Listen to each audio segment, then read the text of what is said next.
Surface ওয়াটারের বিশুদ্ধতার মানদণ্ড থেকে কি এমসিকিউ পরীক্ষায় আসতে পারে তা নিয়ে আলোচনা করব। তবে প্রথমেই কিছু গুরুত্বপূর্ণ তথ্য আমরা জেনে নিব।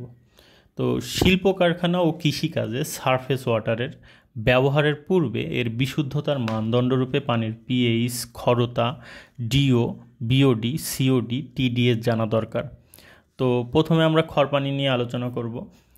মিঠা পানিতে পর্যাপ্ত পরিমাণে দ্বিধনাত্মক ক্যাটায়ন যেমন ক্যালসিয়াম 2+, ম্যাগনেসিয়াম 2+, আয়রন 2+ আয়ন দ্রবীভূত থাকলে ওই পানিকে খরপানি বলে। এছাড়া আমরা সংজ্ঞাটা আরেকভাবে দিতে পারি, যে পানিতে সাবান ফেনা উৎপন্ন করতে পারে না ওই পানিকেও খরপানি বলে।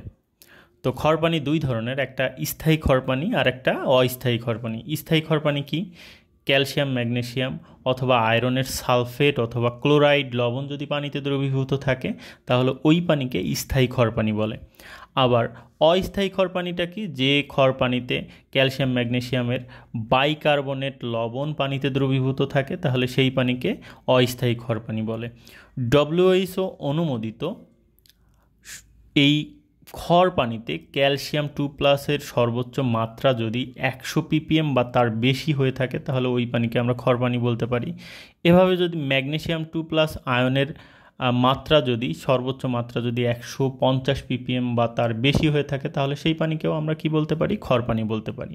আর খর পানির এই খরতা দূর করা হয় সাধারণত পারমোটিড বা আয়ন এক্সচেঞ্জ পদ্ধতির মাধ্যমে। এরপরে আছে কি? পিএইচ। তো পিএইচ সম্পর্কে মোটামুটি আমরা সবাই জানি যে হাইড্রোজেন আয়নের ঘনমাত্রার ঋণাত্মক লগারিদমকে পিএইচ বলে। আর বিশুদ্ধ পানির পিএইচ সর্বদা কত হয়? 7 হয়, অথবা বিশুদ্ধ পানির পিওএইচের মানও 7 হয়ে থাকে। জলজ প্রাণীর জন্য পানির অনুকূল পিএইচ 7 থেকে 7.5। এইটা ভালো মতো মাথায় রাখবো, জলজ প্রাণীর জন্য পানির অনুকূল পিএইচ হলো 7 থেকে 7.5। এরপরে ডব্লিউএইচও এর মানদণ্ডে 25 ডিগ্রি সেলসিয়াসে পানযোগ্য পানির পিএইচ সীমা কত? 6.5 থেকে 8.5। এটা অনেকবার এমসিকিউতে আসছে, তাই এইটা একটু ভালো মতো মাথায় রাখবো। ডব্লিউএইচও এর মানদণ্ডে 25 ডিগ্রি সেলসিয়াসে পানযোগ্য পানির পিএইচ সীমা কত? 6.5 থেকে 8.5। এরপরে আছে ডিও।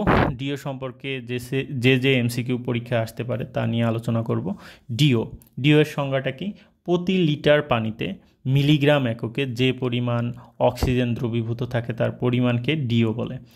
তো সারফেস ওয়াটারে ডিও এর মান 5 ppm এর উপরে থাকতে হয়। নদীর মোহনায় ডিও এর মান 6 ppm এর বেশি থাকে। আদর্শ পানির ডিও এর পরিসীমা 4 থেকে 8 ppm হয়।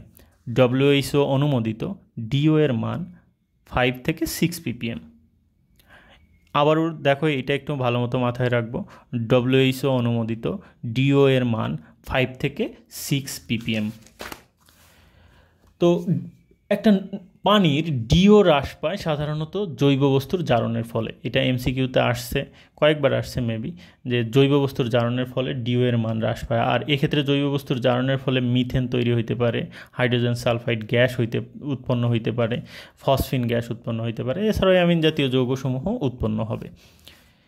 তারপর আছে বিওডির সংজ্ঞাটা এমন: প্রতি লিটার পানিতে বিদ্যমান জৈব অণুকে জারণের জন্য মিলিগ্রাম এককে যে পরিমাণ অক্সিজেন প্রয়োজন তার পরিমাণকে বিওডি বলে। বিওডির মান যদি 1 থেকে 2 ppm হয় তাহলে ওই পানিটা খুবই ভালো পানি। আর বিওডি এর মান যদি 3 ppm হয় তাহলে ওই পানিটা মোটামুটি ভালো পানি। আর ডব্লিউএইচও অনুমোদিত দূষণ মাত্রা, মানে বিওডি এর দূষণ, মানে বিওডি যদি 6 ppm হয়, সর্বনিম্ন 6 ppm হয় তাহলে মোটামুটি দূষণযুক্ত পানি হবে। এরপরে আছে কি? 100 ppm হলে দূষণ মাত্রা খুবই খারাপ, 20 ppm হলে দূষণ মাত্রা আরও খারাপ। এরপরে হলো কি? সিওডি আছে, যে প্রতি লিটার পানিতে বিদ্যমান জৈব এবং অজৈব উভয় অণুকে জারণের জন্য মিলিগ্রাম এককে যে পরিমাণ অক্সিজেন প্রয়োজন হয় তার পরিমাণকে সিওডি বলে। তো ডব্লিউএইচও অনুমোদিত সিওডি এর মান 10 ppm। বিওডি অপেক্ষা সিওডি এর মান বেশি হয়, কারণ বিওডিটা হলো বায়োলজিক্যাল অক্সিজেন ডিমান্ড বা বায়োকেমিক্যাল অক্সিজেন ডিমান্ড, আর সিওডি হলো কেমিক্যাল অক্সিজেন ডিমান্ড। তো বিওডি জৈব অণুকে জারণের জন্য প্রয়োজনীয় অক্সিজেনের পরিমাণ, অন্যদিকে সিওডি হলো জৈব এবং অজৈব উভয় অণুকে জারণের জন্য প্রয়োজনীয় অক্সিজেনের পরিমাণ। তো জৈব অণুকে জারণের জন্য যতটুকু অক্সিজেন প্রয়োজন হয়, জৈব অজৈব উভয় অণুকে জারণের জন্য তার থেকে বেশি পরিমাণ অক্সিজেন প্রয়োজন হয়। এ কারণে বিওডি অপেক্ষা সিওডি এর মান বেশি হয়ে থাকে।